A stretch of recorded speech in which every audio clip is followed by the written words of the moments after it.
Good morning, and welcome to my Monday messages. I apologise for the fiddling about with the screen, but my little tripod has just broken, so I'm propped up. Okay, so this morning I wanted to talk about what we can do, all of us, to remain as strong as possible and as authentically ourselves as possible in the face of the constant daily drip feed of news. And I'm not going to go into the whys and wherefores or any of the details. We're all fairly up to speed with that, I think. And that's a point of mine as well. We don't need to know any more details. I don't know about you. This is the state of the world, or parts of the world, has been known to me for a very, very long time. And whilst I applaud that the lid seems to be slightly looser and coming off, I don't need to continue bathing in the detailed atrocities that are being fed to us. So what I wanted to do today was focus on how we keep our vibrational frequency as whole as possible. I don't like using the word high. I don't believe there's a high frequency and a low frequency. It's useful language sometimes, but frequency is just different. It's just, there's no hierarchy in it. So that's an aside, if you like. So how do we keep ourselves from really being pulled down into the muck, where we can't really be of any use to anyone? There's no point in being in the pit with people or things that are in the pit. We need to be able to use our resources to actually get people out of the pit, get things out of the pit if we can. And the way we do that is to go back to basics. Just keep it simple. Self-care is not a self-indulgent thing. I mean, it kind of is. And actually, why is that bad? There are numerous studies to show how when we are truly joyful, truly present, truly conscious of ourselves and all that makes us ourselves, that is when we are at our most empowered and our most powerful. And we can use any feelings that we may have in a constructive, positive way without getting pulled into giving that energy away and giving our power away. So that's what I want to remind everyone of today. Yesterday, I went for a really long walk. You can see the pictures that I posted, which will be somewhere below where this video is going to be posted. I went for a walk in our national park yesterday, which is one of the most stunning areas in the world, in my view.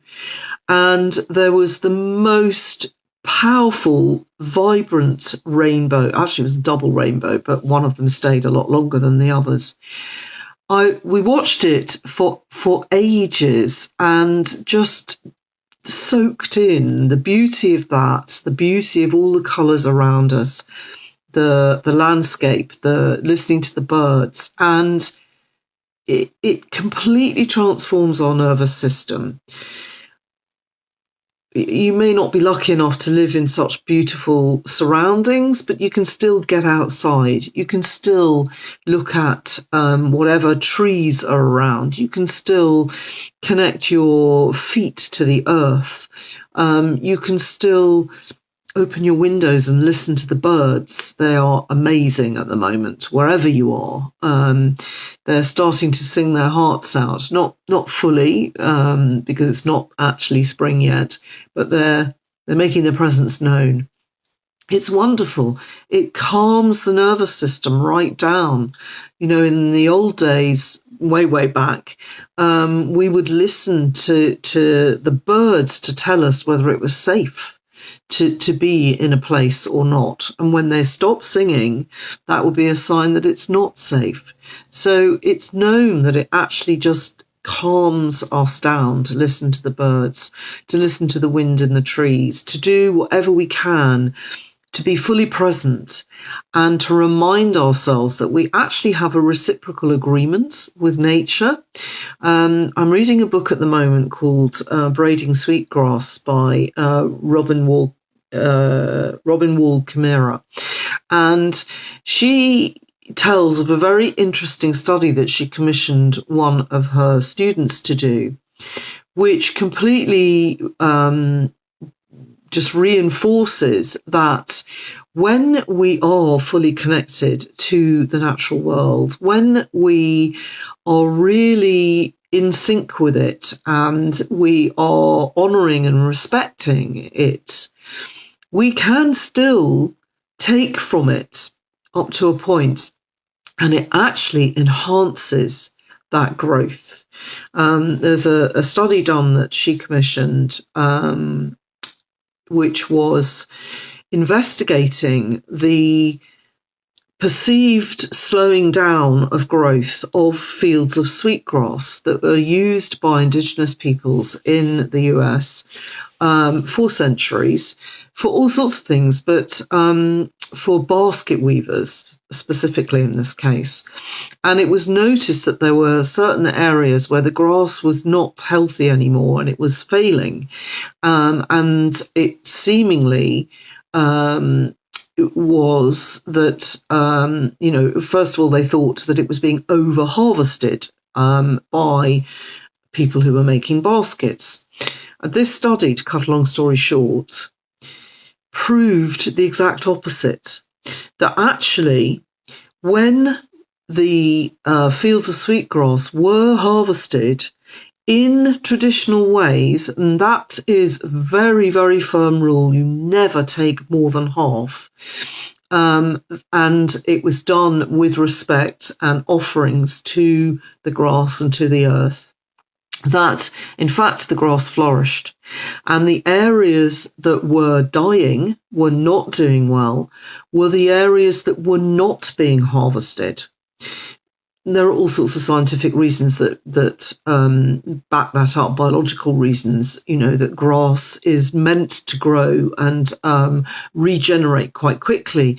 Years and years and years ago, it was things like buffalo and animals that grazed on it that encouraged that unearthing and releasing of seeds and regrowth and the whole cycle. Nowadays, it's more where the basket weavers come and harvest that grass. So that belief that humans are always terrible for the environment is not true. And when we treat it with respect, when we're fully present, when we are in it even, that it changes our physiological makeup and our emotional makeup and our nervous system. So I want to encourage you to get out into nature. You don't need to use words. You just use all your senses to really fully engage with it. And that strengthens and supports and resources us. I would also encourage anyone, and I want to acknowledge that lots of us may be feeling very intense feelings around what's going on for various reasons. Maybe it's digging up old stuff from the past. Maybe it's just actually that we're all human. and that we collectively feel and are affected by what large numbers of us are feeling and affected by. And it doesn't matter what your belief system, we just are all affected by what goes on. We may not be conscious of it, but we are. So those of us that feel called to sit with those feelings, explore them, whether you can do that on your own or whether actually what we actually need to do at this time is connect with not other people who want to amplify those feelings necessarily, but people who actually can listen, be present, feel them to an extent, but are also able to be conscious that the effects of those feelings can be used and harnessed for good, for constructive action, and for not so constructive action. And until we can tell the difference, I strongly suggest that we do not act on those feelings. So whether that's connecting with groups, circles in person or online, whether it's connecting with individuals that you fully trust and that are not going to just be amplifying what you're feeling, or whether it's actually going to, trained practitioners whose job it is to do that, then do reach out for that kind of support. Doing mindful things that are keeping you present, whether that is painting or writing or walking, dancing, singing, anything like that, ramp it up at the moment. Because what we need to do is be in our fully resourced, authentic, conscious selves. And then we tip the balance. We actually don't allow that balance, that harmony that is in the world to be tipped. We are keeping it up. It's not nothing. And it's not bypassing either. I don't believe. So that's what I wanted to do, was just remind us today that we are powerful, and that when we mind ourselves and pay attention to the things that resource us, and in particular I want to draw attention to joy, those things that make us laugh, that make us remember of the beauty in the world, because there's lots of it still. I take you back to my rainbow experience. There is so much of it around. The world is not exclusively dark and cold and unfeeling and hideous and cruel. It just isn't. Yes, there's a dark side. Our jobs are to keep the light side as strong as possible. And I'm only using dark and light metaphorically, because actually the dark is wonderful too. It creates all kinds of things. And astrologically and energetically at the moment, I believe we are in a really powerful transition stage. And it is more vital than ever for us to mind ourselves and stop minding others' businesses. And together, collectively, we will make a huge difference. So, on that score, what can you do today, right now, even if you can, or, certainly just during the course of your day today? What's one thing you can do that will enable you to feel joyful, resourced, fully present, will make you laugh, will make someone else laugh, anything that you can do?